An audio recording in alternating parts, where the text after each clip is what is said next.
Kelas 6, tema 4, globalisasi, subtema 1, globalisasi di sekitarku, pembelajaran 3. Menyalurkan energi listrik, bagaimana listrik sampai ke rumahmu? Listrik memiliki peran penting di era globalisasi. Tidak dapat dimungkiri bahwa globalisasi terjadi karena perkembangan teknologi di berbagai bidang yang didukung oleh peran listrik sebagai sumber energi di dalamnya. Listrik dapat dihasilkan dengan memanfaatkan sumber energi yang tersedia di alam seperti aliran air sungai, panas bumi, aliran angin, dan sebagainya. Setelah energi listrik dihasilkan di pusat pembangkit, energi listrik tersebut kemudian dinaikkan tegangannya oleh transformator penaik tegangan hingga 500 kV.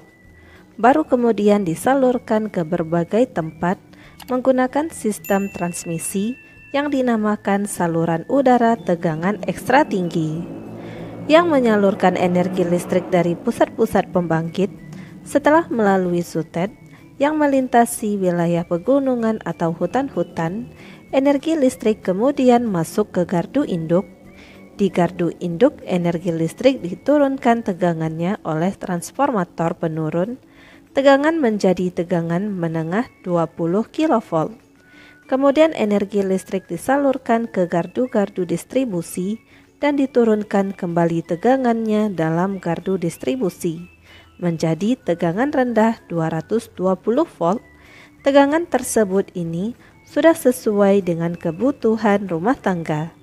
Akhirnya, energi listrik disalurkan ke rumah-rumah warga. Dengan adanya listrik, kini masyarakat dapat mengakses informasi yang berasal dari berbagai belahan dunia.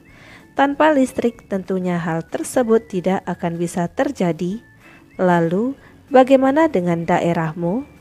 Apakah kamu telah merasakan manfaat listrik dalam kehidupan sehari-hari di rumah? Jawab pertanyaan berikut berdasarkan teks.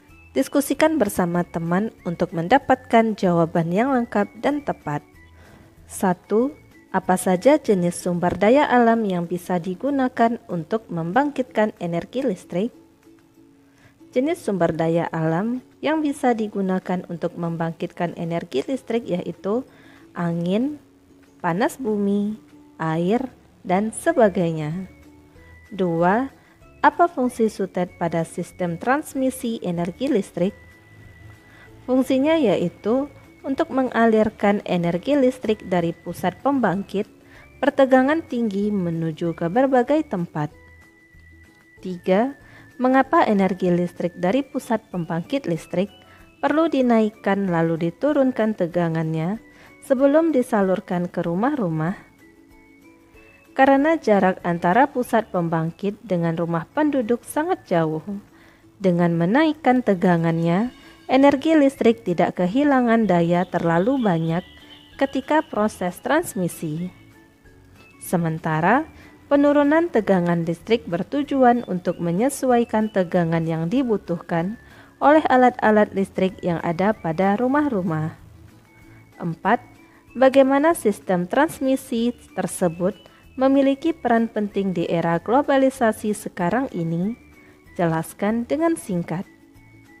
Saat ini, segala aspek manusia sangat terbantu dengan adanya peralatan-peralatan listrik, sehingga listrik menjadi kebutuhan yang sangat penting.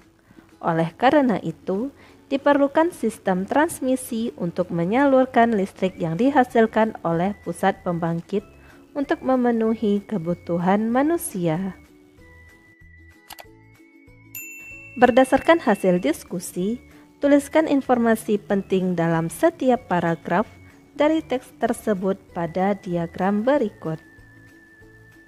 Paragraf pertama topik masalah yaitu peran penting listrik di era globalisasi. Paragraf kedua deret penjelas, tegangan listrik dari pusat pembangkit dinaikkan oleh transformator hingga 500 kV lalu disalurkan melalui sistem transmisi bernama sutet ke berbagai tempat. Setelah itu energi listrik akan masuk ke gardu induk untuk diturunkan tegangannya menggunakan transformator menjadi tegangan menengah 20 kV. Kemudian energi listrik disalurkan ke gardu distribusi untuk diturunkan lagi menjadi 220 volt sesuai kebutuhan rumah tangga. Akhirnya energi listrik disalurkan ke rumah-rumah warga. Paragraf ketiga, kesimpulan dan pesan atau pendapat pribadi penulis.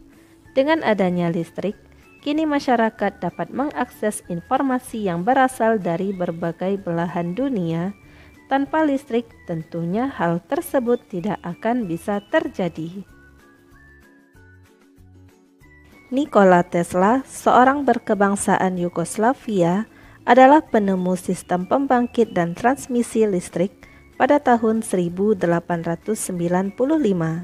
Sejak kecil, Nikola memiliki rasa ingin tahu yang besar tentang berbagai hal. Ia sangat menyukai matematika dan fisika. Ia pernah bekerja sama dengan Thomas Alva Edison dan merancang 24 jenis dinamo. Setelah Michael Faraday menemukan energi listrik, Nikola mengembangkan penemuan tersebut dengan membangun pembangkit listrik tenaga air atau PLTA pertama di dunia. PLTA tersebut memanfaatkan air terjun Niagara di Amerika, maka sejak saat itu listrik pun menerangi dunia hingga sekarang. Pada pembelajaran sebelumnya, kamu telah menulis tentang proses dihasilkannya energi listrik pada pembangkit listrik sederhana mikrohidro. Sekarang coba tuliskan dengan runtut kelanjutan dari tulisanmu, yaitu tentang proses menyalurkan energi listrik yang telah dihasilkan oleh pembangkit listrik mikrohidro tersebut. Kamu dapat menambahkan gambar untuk memperjelas tulisanmu. Isi tulisanmu adalah tentang proses menyalurkan energi listrik dari pembangkit mikrohidro hingga sampai ke rumah-rumah warga di lingkungan tempat tinggalmu. Perhatikan penggunaan kosakata baku dan kalimat efektif pada tulisanmu. Pada PLTA, air waduk atau waduk masuk melewati pintu yang diatur dengan katup pengaman menuju tangki pengaman tekanan. Kemudian air dari pusat menuju ke turbin melalui katup pengatur tekanan agar tekanan air lebih besar. Karena tekanan air tersebut, turbin akan bergerak sehingga generator menghasilkan listrik. Listrik dari PLTA kemudian dinaikkan oleh transformator lalu mengalir menuju sistem transmisi. Melalui sistem transmisi, listrik disalurkan menuju ke gardu induk di berbagai wilayah. Setelah tegangan listrik diturunkan, listrik kemudian disalurkan ke gardu distribusi untuk diturunkan tegangannya menjadi 220 volt. Tegangan ini kemudian disalurkan menuju rumah-rumah warga.